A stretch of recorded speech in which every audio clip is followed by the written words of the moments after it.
In 1464, the King of England secretly married a woman his enemies considered dangerous. She was a widow. She had no powerful army, no royal bloodline from England's great houses. Yet she would outlive kings, rebellions, executions, and the fall of her own children. Elizabeth Woodville did not rule England, but she survived its deadliest political date. And survival was power. Elizabeth Woodville was born around 1437. Her life began far from the throne. Her father was Richard Woodville, a minor knight who later became Earl Rivers. Her mother was Jacquette of Luxembourg, a noblewoman with royal European blood. This marriage itself was controversial. Jacquette had married beneath her rank. From the start, Elizabeth lived in the shadow of scandal. England at the time was tearing itself apart. The Wars of the Roses had begun. Two royal houses fought for the throne, the House of Lancaster and the House of York. Elizabeth's first husband was Sir John Bray of High Groby. He fought for the Lancastrian cause. In 1461, he was killed at the Second Battle of St. Albans. Elizabeth was left a widow. She had two young sons. Her husband's lands were confiscated by the Yorkist king. That king was Edward IV. According to multiple contemporary sources, including the Croyland Chronicle, Elizabeth sought justice. She wanted her son's inheritance restored. In the spring of 1464, Elizabeth waited beside a road near Whittleberry Forest. Edward IV was passing through. She knelt before him. This moment is recorded by chroniclers. The exact words are unknown, but the result is certain. Edward IV married Elizabeth Woodville in secret on May 1, 1464. No council occurred. No noble witnesses. No foreign alliance. The marriage shocked England. Edward was expected to marry a European princess. Instead, he chose a widow from a politically weak family. For Elizabeth, survival now depended on something dangerous: visibility. When the marriage became public months later, the reaction was explosive. Richard Neville, Earl of Warwick, known as the Kingmaker, was furious.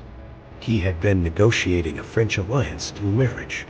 Elizabeth's family was suddenly elevated. Her relatives married into powerful noble houses. This fueled resentment among England's elite. Elizabeth became Queen of England in 1465. She was crowned at Westminster Abbey, but her position was never secure. Unlike queens before her, Elizabeth had no massive faction to protect her. Her power rested entirely on Edward IV's favor. She learned quickly. Elizabeth did not challenge Edward publicly. She did not command armies. She worked through marriages, alliances, and court influence. When Warwick rebelled in 1469, Elizabeth was pregnant.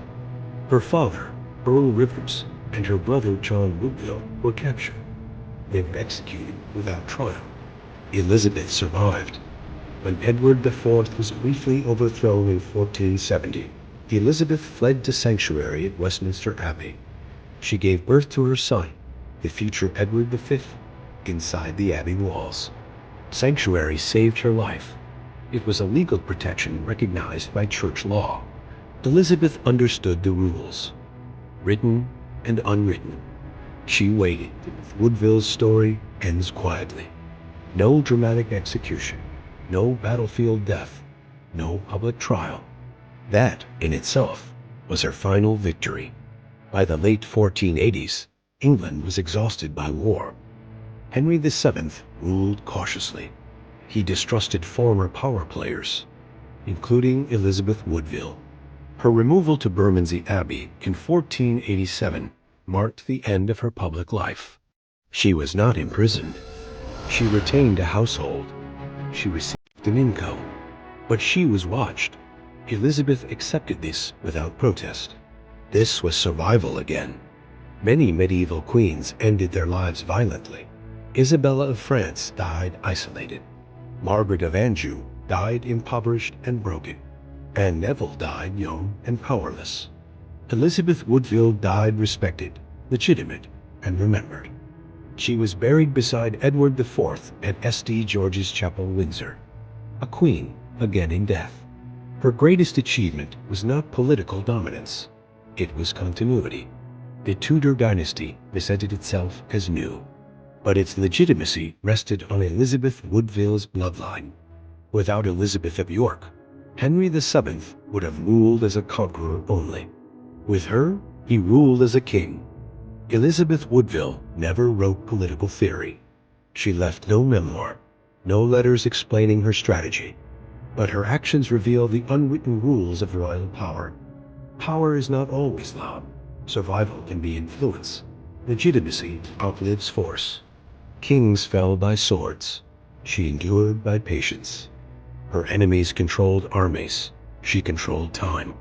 Elizabeth Woodville lived through the Wars of the Roses, the fall of Lancaster, the fall of York, the rise of Tudor England. She entered history as a widow. She exited it as the grandmother of a future empire. And that is the final irony. Elizabeth Woodville never ruled England, but England was ruled because she survived. Elizabeth Woodville's life reveals patterns, not accidents, not luck. They were strategies shaped by danger. The first unwritten rule of royal survival was timing. Elizabeth never moved openly when power was unstable. She waited for moments when law, custom, or legitimacy could protect her. Sanctuary was one such protection. Twice, Elizabeth fled to Westminster Abbey. Sanctuary was not emotional. It was legal. Church law prevented armed arrest inside consecrated ground. Kings respected it because breaking it weakened their own authority. Elizabeth used this rule precisely. The second rule was visibility without provocation. As queen, Elizabeth appeared publicly supportive of Edward IV. She did not command troops or issue threats. She used marriages. Her sisters married into noble houses. Her daughters became political bridges. This angered England's old elite, but it also made Elizabeth's family unavoidable. The third rule was silence during defeat. After Richard III took power, Elizabeth did not openly resist. Public defiance would have meant death. Instead, she accepted reduced status. She accepted financial support. She waited. This silence allowed others to act in her interest. Margaret Beaufort organized support. Yorkist loyalists searched for alternatives. Elizabeth's role was legitimacy, not rebellion. The fourth rule was adaptability. Elizabeth had been Lancastrian by marriage, then Yorkist by crown, then neutral by survival. She did not cling to lost causes.